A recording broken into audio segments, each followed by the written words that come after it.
Hi everyone, Nicolette here with more of the Sixth Sense Mastermind group. So we're reading the section of Think and Grow Rich by Napoleon Hill, the section entitled A 50-Cent Lesson in Persistence. So this section started off with a great story about a black little girl who approached her master for the sake of her grandmother and was persistent in her request for 50 cents. And if you read it, you'll find out if she got it or not. So it was a great story. Do read this section. So here are the things that I learned from this section. The first one was sometimes a defeat is the one thing we need to teach us the lesson of the importance of why we should keep on keeping on before we can succeed at anything. So sometimes it takes a defeat for you to realize what you've been doing wrong so that you can change and continue to do or decide to do the right thing next time, right? So in this lesson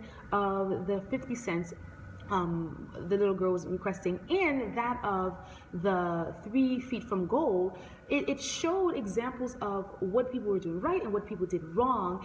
And so in these experiences, sometimes it takes a failure, it takes a defeat for you to realize, okay, if I had continued this way, if I had done it this way instead of the other way, then I would have done better, right? Or I wouldn't have seen this defeat. So it takes a failure sometimes for you to see that. So let's not look at failures as if they're a bad thing. Let's look at them as if they are an experience, just that, a learning experience, so that you can know what to do, what not to do next time. And we know most of the people who are successful, all of the people who are successful, at some point in their life they failed, and they use that as an example or as a reason why they should push forward and do better next time. And they analyze what they did wrong so that they can do better. Okay, next one is failures and successes have their root in simple experiences. So the fact that we're alive means that we are experiencing things from day to day, whether they're big or small, whether they're positive or negative. And everything that we experience could either help us in either being successful or failings. But it depends on what choices we make. So I'm just grateful that we are alive, that we can make simple choices that one day would make us super rich, or one day that might not go our way, so that we can learn from those experiences and then afterwards do better. So the fact that you're alive is a great thing, because you can go through different experiences that can help you mature, grow better, get better, and just learn in general. So the next one says, you must take time to analyze the experiences that you go through in life in order to find the reasons, the lessons they teach you. So I just said that every aspect of your life is an experience, whether it's good or bad. But the important thing is, after you've had an experience, that you learn the lessons that experience taught you. Every conversation that you had, every mistakes that you make, every choice that you make, every place that you go, everything that happens to you. Right now I'm speaking to you, that is a choice that I'm making. It's an experience I'm having. I decided to make a group, I decided to make a YouTube. Whether I make I have subscribers or not, I have made the choice, and whatever happens because of that choice will either lead me to success or it'll lead to failure. And if it does lead to failure, it's okay, because it's just an experience, and I can learn the things that I've done wrong in this experience, so that next time my next experience can be better, and I can choose differently, right? So that's the point. But you have to be able to sit down and analyze. But here's how you do that. You need time.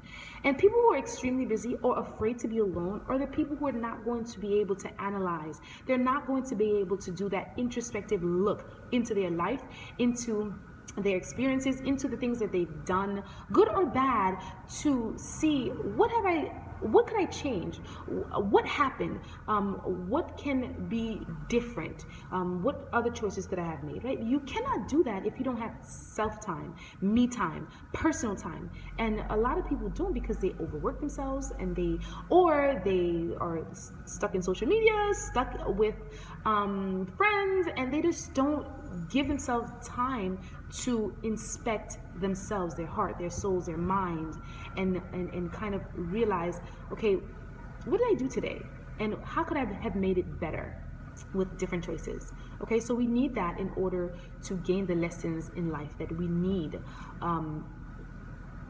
next one says, if you do not take the time to study your defeat to find out why it occurred, you will never be able to turn it into a stepping stone of opportunity. So here we talk about both. Before we talked about both experiences are important for you to analyze, but and think about. But here it's specifically talking about your mistakes. I know I'm one of those people. For example, when I take an exam, I don't want to go back to see what grade I got, especially if I think I didn't do well, because I don't want that feeling of, oh my gosh, I failed, or oh my gosh, I didn't do well. I usually don't fail, but I like A's or A pluses. So if I don't get an A, I'm sad. So it makes me not go back to see what did I do wrong and what I can do better. And that's a problem, because that means I will never know what I'm weak in, because I don't want to see it. And that's a problem. So let's not be afraid of our mistakes. Let's not be afraid of revisiting the things that cause us to make poor choices, so that we can make better choices next time. I think it was either Aristotle or Plato that I read when I was in undergrad, where it talks about some people are afraid of me time. They're afraid of being alone because of the bad that they've done. And if they are allowed to face themselves, they will be so terrified of the person that they find themselves to be. I hope that you are not this person, and I pray to God that I will never become such an individual, because you need to be able to sit down alone in a room, in a place where you can think back on the things that you did, the choices that you made, how you treated people, and the choices, everything about you that is private and personal, that no one knows, the reasons behind your actions. You need to inspect them, analyze them, think about them, and if they led to a negative choice, a negative decision, a negative outcome, you need to go back and see why, so that you can do better next time. And then whatever you find might be the thing that will lead you to your next success, right? If you realize, I always make this mistake because of this thought, then you change that thought. And the thing about that too is, once you can help yourself, you can use that to help others. Because in the same way, there are people like myself who do not like to look back at my exams, even though I do check myself personally to see throughout the day, throughout the week, what I did wrong and how I could have done it better in my thoughts or whatever. But there are people who don't like to look back at all. Well, these people, you can help them when you realize for yourself what you've done wrong, and you are able to find solutions to your problems. You can share those problems or share those solutions with people with similar problems, and that is where or how you can use your failures, your defeats, as stepping stones to success, right? Because who doesn't have issues? Who hasn't failed at one point or the other? And everyone has different places that they fail, different things that they're not good at. And if you so happen to have similar problems with a lot of people, and then you find a solution to that problem, do you know how many people you can help? And that can be very lucrative. So definitely analyze what it is you've done wrong, what it is you can do better. And once you find it, share it, monetize it, right? And that can be a source of your success.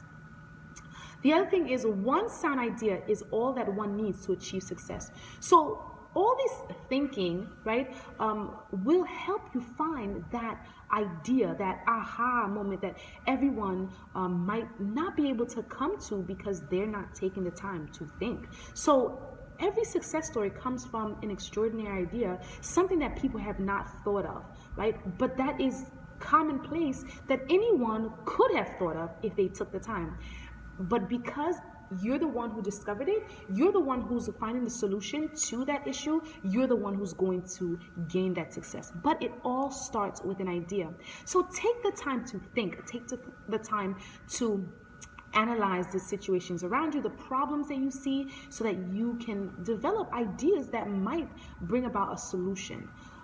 Because every success comes from an idea, right? The next, number 6 says, when riches begin to come, they come so quickly and in such great abundance that one wonders where they had been hiding during all these lean years. So when you're in the path for success, when you place yourself in a position where you are looking for success, success will come. And when it does, it comes with such great succession that you're like, oh my gosh, where has this been all of my life? But it's because before you had never placed yourself in that position. You were not ready. So since you were not ready, success didn't come. But now that you're ready, now that you're around the right people, you're thinking the right thoughts, you're listening to the right books or reading the right books, you're doing the right research, you are in the right places at the right time because of the choices that you're making. You're being deliberate about it. Now, every opportunity that you probably missed, they might have been there, but you just couldn't see them.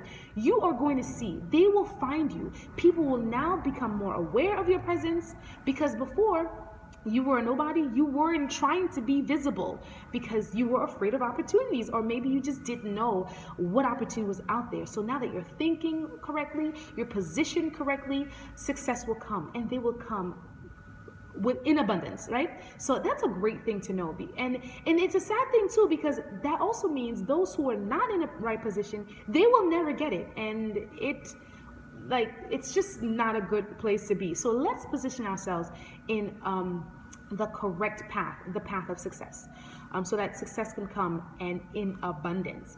And the last thing that we're going to say, no, actually the second to last, when you begin to think and grow rich, you will observe that riches begin with a state of mind, with definiteness of purpose, with little or no hard work. So a lot of people think that being rich is hard work, but what they're saying is being rich is the hard work is up here. It's not necessarily a physical thing that you're doing. As a matter of fact, people who are rich, they don't work as much. They get other people to work for them. So once you do the hard work of reshaping your thinking, conceptualizing your mind frame, and just changing the person that you were to a new individual who's more receptive, more susceptible to changes and to progression, you will find that if you start thinking a certain way, thinking about riches will come, right? And it's a state of mind. It's how you think. So think in terms of riches, and riches will come to you. But you have to be definite about it. You have to set a purpose, set a goal, and go for it relentlessly. That's the only way you will get it. And because you're relentless, you will find different ways to attain the riches that are much easier than you thought it was in the beginning. Usually you work harder because you're not thinking, and I find that so much. Like, I would take a trip, and because I wasn't thinking ahead, because I didn't process it properly, I spent way much more money, did much more work in order to get where I needed to go, just because I was not thinking properly. I was not in the habit of doing that, so I was not aware of the opportunities out there. I didn't do my research. So when you think rich, you do research, you position yourself properly, and when you do that, you think clearer, and opportunities come to you more easily, and you work much less. Listen, the higher you go, the richer you become, the less you work, and we all know that. Even as a nurse practitioner, I know, as a CNA you work super hard, as an LPN you work hard, as an RN you work less hard, and as an NP it's much different, right? It's like doctors write orders, they don't work, nurses work, NPs is the same. So obviously, it's how you look at it, because there are some doctors, depending on which department you work, that still work hard. But you get the point. The higher you go, the easier it is, the much more money that you make, okay? So, and the last thing I will cover that I learned in this section of a 50-cent lesson in persistence is success comes to those who become success conscious. And we've been saying this. You position yourself correctly, you will be successful because success is in your path. You will be more aware of it. You will be able to notice it more, be able to accept it more readily, and be able to be successful, right? A lot of people who are not successful is because they're so doubtful, they're so skeptical, and when the success is staring them in the face, they cannot accept it as such because they're so afraid of failure, they're so afraid of what might be out there, they're afraid of the unknown, and they never take the opportunities that present themselves. So don't be like that. Be success conscious so that when success comes, you can accept it and you can embrace it and become successful. So thank you for watching. I will see you next time in our next section of Think and Grow Rich by Napoleon Hill. Thank you for listening. If you like what you hear, do subscribe. I would appreciate it. I thank you for the 4 people that have subscribed. And that's okay. We're starting small, but we will grow. Again, this is on a journey of becoming a millionaire in a year. I will be uploading my 4th week of this journey. It only started. We're only in January, so I have a ways to go. So thank you again for staying on this journey with me. Bye.